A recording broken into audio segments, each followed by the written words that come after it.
Good afternoon, everyone. This is Amber Sullivan with the Financial Brand. We'd like to thank everyone for joining us today for this webinar from Amperity and Microsoft, Unlock Client Data to Drive Marketing ROI. Before we begin, I have two quick reminders. First, the recording of this webinar will be emailed to you shortly after we've concluded. And second, we will be doing a live Q&A toward the end of the hour, and our speakers welcome your questions. Just type those right into the GoToWebinar dashboard. And now it's my pleasure to pass things along to Paul Ford, Director of Cloud Business Development at Amperity. Thank you, Paul. Thank you, Amber, and welcome again, everyone. As Amber mentioned, I'm a Director of Business Development here at Amperity. I'm excited to moderate today's panel on customer data, more specifically, first-party data within financial institutions. But before we jump into that, I want to give our panel speakers an opportunity to introduce themselves to the audience, and then I'll go ahead and tee up our conversation. So David, why don't you kick us off, please? Yeah, thanks, Paul and Amber. My name is David Koszewski. I'm with Microsoft. I actually sit within the banking focus area. Prior to joining Microsoft, I was 23 years with JP Chase, so my background is all in banking. And while at Chase, I sat between the line of business CIO and the line of business CEO. So my job really was understand the business strategy and then help develop a technology roadmap. And essentially, that's what I now do with Microsoft, with most of my time meeting with banks and credit unions, and then the rest of the time meeting with folks like Paul and Christian, trying to figure out how we can come together with what we're hearing from the banks as their priorities and how we can meet those solutions together. So happy to be here with you and looking forward to it. Great, welcome everyone. I'm Christian Savici. I'm a solution consultant here at Amperity. My job is to work with partners like Microsoft and work with our joint customers to tell the value of the CDP platform, the value of first-party data, and be able to help create those experiences. From a background perspective, I spent some time at one of the nation's largest banks where we built a view of customer identity across the different lines of business, so we could understand what our customers were doing in different lines of business with different products. And then prior to that, I spent probably 20 or so years building out customer views, right? Views of the customer, and then pushing that consolidated understanding of customer behavior down into engagements and experiences. So I'm happy to have this conversation today. Glad to be here with you both, and looking forward to our talk. Yeah, thank you, Christian. And I want to thank David for joining us as well. Microsoft has such a huge presence within the financial industry. Like, I know you guys are going to bring some unique perspectives to a topic like this. So to the audience, what are we talking about for the next 45 minutes? And, why are we here today? Let me tell you. So we recently completed a survey with American Banker and discovered that only 25% of financial institutions felt they were effective at using customer data to drive growth. And so clearly it's a critical need for banks as they look to drive ROI and respond to changing customer behavior, especially given COVID over the past couple of years and increasing expectations around personalization. So with that in mind and that statistic, we're going to center our conversation around the barriers that exist for financial marketers and from all financial institutions, right? Large, small, from banking to insurance, they all exist, and they do happen for all of you folks out there. And I want to try to help you guys and guide the path on how we can actively engage clients, how you can, by leveraging first-party data to drive meaningful engagement. So Christian, let's go ahead and get this thing started. I want to start with you in particular. Can you talk through sort of the industry perspective you have and what you're seeing to get things started with customer data? And then David, I'll kick it to you for your thoughts as well. Yeah, with regards to using this value, using data that our brands have stored in house, I think we want to take a look at how we create those experiences, how we engage the customer the way they'd like to be engaged, and then make them feel as though they're not just a number on a list, or make them feel as though they're not being treated the way they should be based on all the things that the institution knows about them.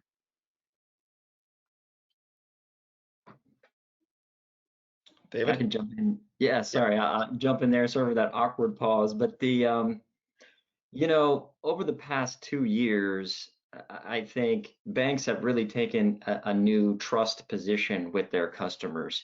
If you think back 2008, the recession, the bank really was kind of viewed as enemy number one, almost responsible for generating the economic problems that were happening back in the recession. And you juxtaposition that with what's happening now, what happened in the last 3 years. COVID hit, and banks immediately were waiving fees, deferring payments. They became the hub for generating the PPP loan processes. And so a lot of surveys that have come out during COVID have actually showed that banks are much more trusted than even fintechs and big tech when it comes to understanding what their customers are trying to, their financial needs very specifically. And so I think right now we're at a banks and credit unions are at a point where we can capitalize on that trust and take that to the next level. What I mean by that is the big techs and the fintechs are generating a whole new way, a whole new experience, a whole nother level of expectation that our banking customers are feeling and expecting from the banks. And so, to Christian's point, there's so much data available that we can see in the DDA accounts, in the credit card transactions. And if we don't take that data and make a personalized engagement with our customers, then not only are we missing the opportunity, but we're going to miss capturing the market share and leave an opportunity for the larger tech companies and fintechs to come in. So digital really is no longer a differentiator. We've got to find a way to make that human and even human-like connection with the customer, and really data is at the heart of that. Yeah, and I agree. And you hit on something, David, that I'd like for you to comment on too, Christian. And can you talk to me about the trend of personalization, the new expectations from customers now that they have all this data on us as consumers, and how financial institutions can kind of leverage that data for good? Yeah, actually, it's a great point. And to hone in on something David said, right? The idea of trust. I think, banking customers today trust the bank, but it's not as a result of the engagement or the experiences that bank created, right? It was just born out of some, some other circumstances that COVID brought along with it. And I think that then kind of puts a spotlight on what one of the big problems is, right? And that's that disconnect between the data and the experiences that customers are experiencing, right? As David said, banks have a ton of data across a ton of different attributes about the individual, about their purchasing behavior, engagements, and they're not really using it, right? They're not using it like maybe the retail segment is, or the travel and hospitality segment is, right? Really crafting a message and really embracing their customers to drive what I would have said was trust, right? The customers are trusting these brands because they're really speaking to them based on what they understand about them and based on what the customer wants from them. In banking and in financial services, it's more blanket statements, right? How many times have we gotten a credit card offer in the mail and we already have a credit card from the same institution, right? It seems like there's that disconnect between what the data is telling me and what the experience is. And I think really a part of that is from a problem statement perspective, it's really around how banks are managing data, right? Today, the banks have lots of siloed systems, right? Lots of discrete systems doing discrete tasks. We know that some of those systems are integrated. If they are handshaking with some type of attributes, it's not a full level of integration. And so what happens here is we have chunks of data about the customer in a variety of different systems, and we don't have a very good way of pulling it all together, or banks aren't embracing the technology, I should say, to pull it all together and then provide that consistent view of what the customer's behavior is. Yeah, David, Christian, thoughts? one of the things, yeah, sorry, one of the things that you mentioned in there really is the relevance of an offer, or the relevance of a timely engagement with the customer. The data is so significant. You can see where a customer is spending their money, what credit cards do they have because they're making their credit card payments, where do they have their mortgage, where do they have their auto loan, are they no longer shopping at Chipotle, going to Chipotle for lunch, now they're going, I don't know, somewhere else for lunch. But you can see all of these trends and habits that are forming there, and if you can't bring those together to really reach out to, hey David, here's an offer. Let's say I'm not at Chipotle anymore, but if you had a let's say you had an affinity card for Chipotle, you could start recommending an offer back to me that might influence me to move in that direction. But the real we've got these two scenarios where if you can really personalize the engagement with me, then I will trust you more. I will read the emails you send me. I'll expect you to know who I am and respond in that way. Maybe you see my transactions and you recommend something I hadn't thought of. If I believe you that you're looking at me and you understand me, then I'll try that out. On the other side, if you blanket the offers like Christian said, let's hit everybody with a either a mortgage offer or a loan offer or a credit card offer, and let's say I already have one with you, that's going to totally alienate me, and I'll start ignoring the communication that you're providing with me. And so we're kind of at that point where if you don't personalize it, then I won't believe that you're looking out for my best interest. And so you can quickly lose your audience if you're not driving this personalization. Yeah, agreed. And Christian, you kind of hit it, and you two did it on the head. Like, how many of us in the audience today have gotten that mailer? Like, hey, join this credit card program. You already have it. It can be frustrating at times, and it happens across all brands, not financial institutions. But it feels like I get more mail from banks than I do from other brands. But David, I'm going back to you with another question. How can sort of financial institutions start to kind of push the pace a little bit, start becoming leaders and embrace digital transformation? I know that's a broad term, but can you share some examples of financial institutions and where they've seen success with some of these key strategies? Yeah. Like you said, digital transformation, it means so much to so many people. And almost every bank pre-COVID had a digital transformation strategy. And so some of them, that was marketecture, and they're presenting to the board and they're, the shareholders that we've got these things happening. Some were actually doing it. And during that period where we saw 2, 3, 4 years of digital acceleration happen in just a few months, it became very clear if the bank had a strategy and they were executing on it, that they enabled the digital transformation. They changed kind of their operating model. But basically every bank at this point has accelerated their digital transformation. The real key now is, how do you keep that transformation going? How do you keep that pace of change and not fall back into um, you know uh, yearly release cycles, 6-month cycles, and how are you really going to keep that pace of change going? And for me, what I'm noticing is the banks who shift from technology as just some technology function, and instead of using technology to deliver a specific business outcome, that's really the differentiator at this point.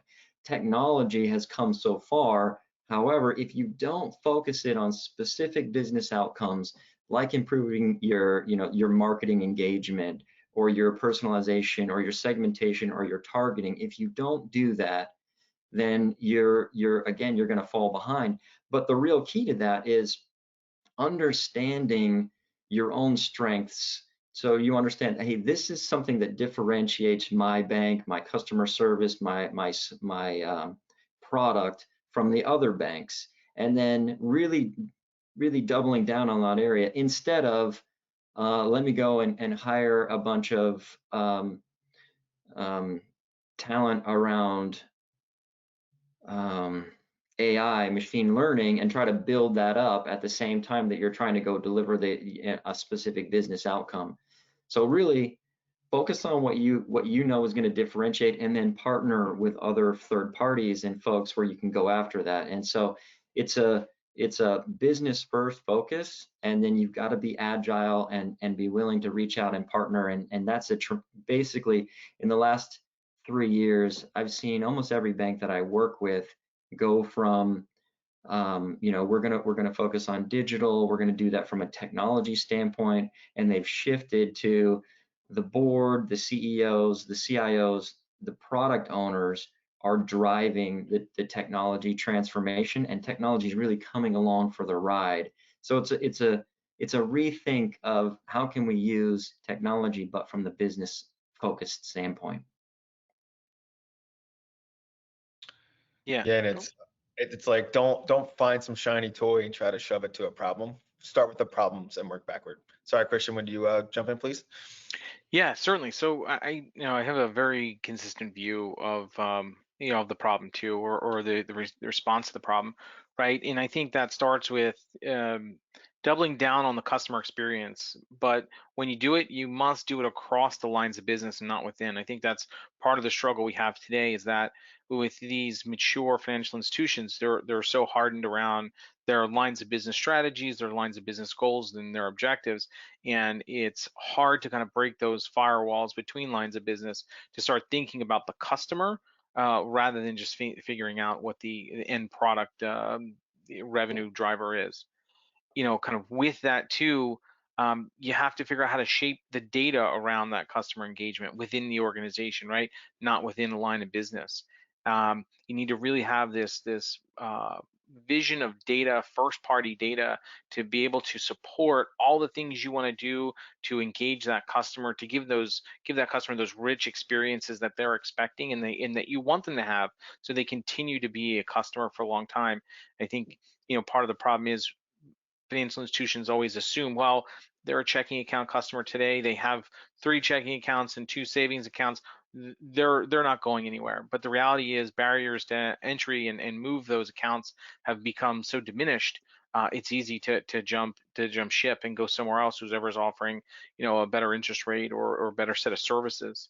Um, I think the other thing too that comes into my mind here is around being able to define the technology strategy outside the lines of business, but to David's point, like, let business drive what the need is, but have a unified front on how the technology is going to deliver that, right? So it's a little harder when you think about trying to organize and engage all the different lines of businesses while being nimble and agile and trying to be a fast mover at the same time.